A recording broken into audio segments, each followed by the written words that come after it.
Buckingham Palace, London, 1842. The air is thick with candle smoke and reverence. German superstar composer Felix Mendelssohn enters the Queen's private chamber. Tonight, Queen Victoria will sing, and she chooses her favorite piece, Italian. A tremendous honor. Felix bows, smiles, but inside he's torn. Because Felix didn't write this piece, his sister did. Meet Fanny Mendelssohn Hensel, a musical genius told she was not fit for the public stage. She couldn't publish under her own name. She couldn't play many of the instruments. So she played in private, and from behind the locked doors, she wrote some of the most breathtaking music of her era. But no one knew. Instead, they gave her crown to her brother. This isn't just a story about Fanny.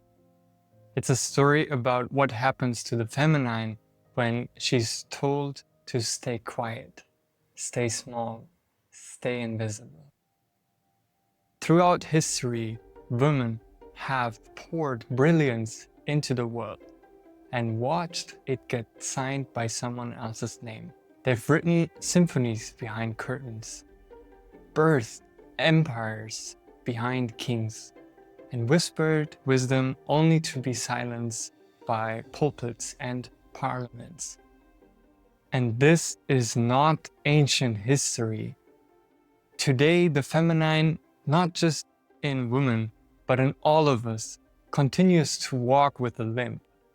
She's wounded, not because she is weak, but because she has been bound, caged by rules, roles, and centuries of reverence denied.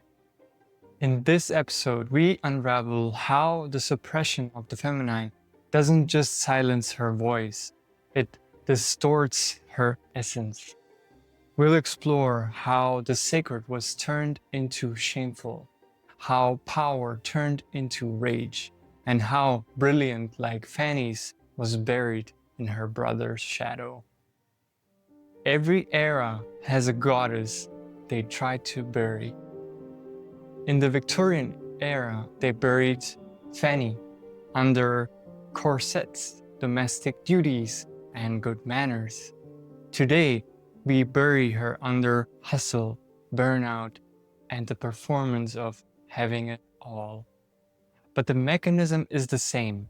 Suppress the woman, especially if she does something outside of the box. The forbidden genius. In Fanny's time, a woman wasn't allowed to play the organ. Not because she couldn't, but because her legs would have to part. The flute was seen as too sexual. Music was fine, so long as it didn't remind men that women also had power. 2. The studio in the shadows. Let's take Fanny's example. Fanny composed over 460 pieces, symphonies, sonatas, or what they called as lieder. Most signed with her brother's name though. Her brother Felix encouraged her in private, but discouraged her from publishing because a woman's name on the cover would damage the family reputation. But talent doesn't ask for permission, and genius always leaks through. 460 pieces. The Italian Confession. Coming back to the Buckingham Palace. As the Queen sang Italian, Felix, Fanny's brother, stood behind the Queen, knowing every note, came from Fanny's hand. Later only, he admitted to the Queen, awkwardly, that it was his sister's work. That's how we know. The slow emergence. Today, Fanny's name is slowly but finally being restored. One of her great-great-great-granddaughters has made a documentary. But the deeper story isn't just about justice. It's about how easily greatness can be erased. If we choose to tell only one side of the story. Maybe you've never heard Fanny Mendelssohn's music, nor Felix's music, but you felt what she stood for. The quiet brilliance in the room. The woman who wasn't allowed to speak, but did it anyway. Not with words, but with music. Her husband supported her, but her brother always made sure that the light only shines on him.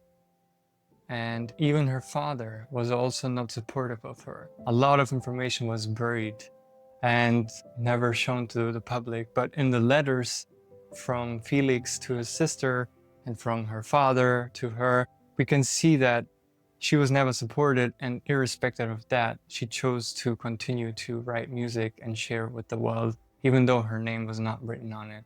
And I found it so inspiring because it doesn't really matter. Her legacy is here and it's going to be discovered, and more people are going to tap into this. And this is just episode 3 in our series called The Feminine Rebirth. So if you're new here, check out our previous episode. If you haven't, make sure to subscribe so you don't miss the next one. I found Fanny's story so fascinating that I had to make this episode about her. And the documentary that I mentioned is called The Other Mendelssohn, Fanny the Other Mendelssohn. I'll link it down below. And I truly hope that you got some value from this, because I really felt her pain through watching this documentary. So I highly recommend it. I'll link it down below, and I'll see you in episode 4.